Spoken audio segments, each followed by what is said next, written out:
Ik knip hem anders weer eruit. Okay, yes. Yeah? Yep. Okay, so good afternoon everyone. My name is Sam and this is my colleague Maxime. We're going to deliver a small presentation regarding Apple. First of all, let me ask you a question. Which one of you has an iPhone?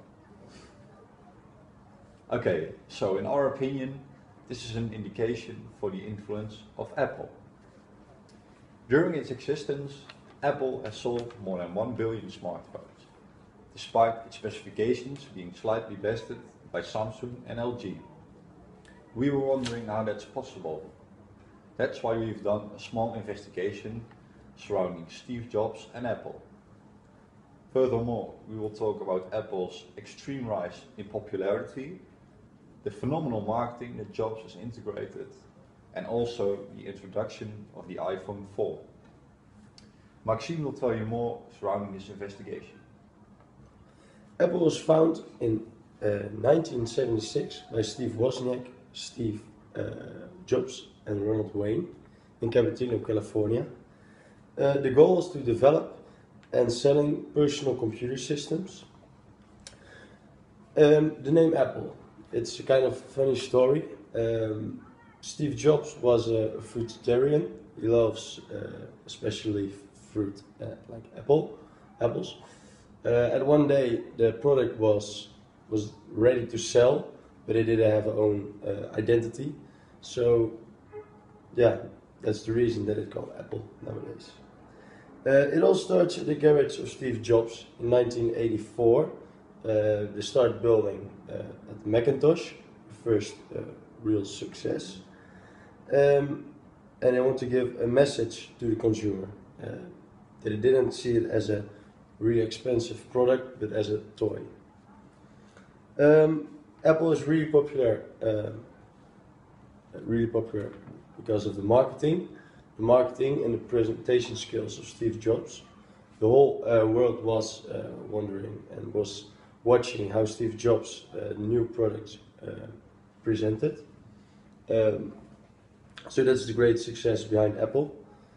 In 2010, Apple made a big difference with his new phone, the iPhone 4, with new specs never seen before.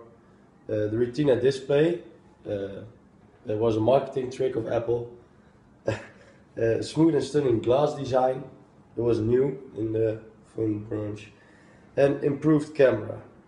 And also they give the consumer that they bought a premium product. So it was a kind of overhyped product.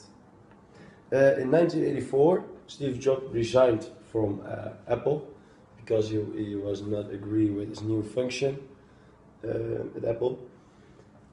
So the popularity declined immediately.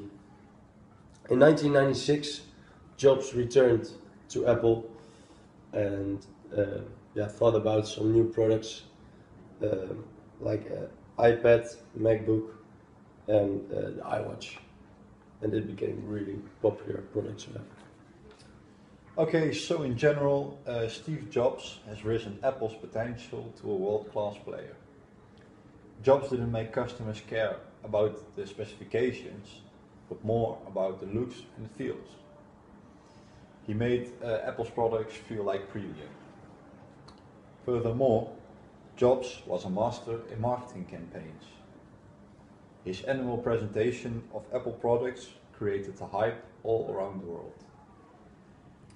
His phenomenal marketing is also why the Macintosh was very well received, and his way of introducing products is why everyone looks up to the annual presentations of Apple nowadays. He also made Apple's products become a daily gadget in society. Nowadays, no one can live without his mobile phone, and that's partially because of the functions that Apple has put in its phones.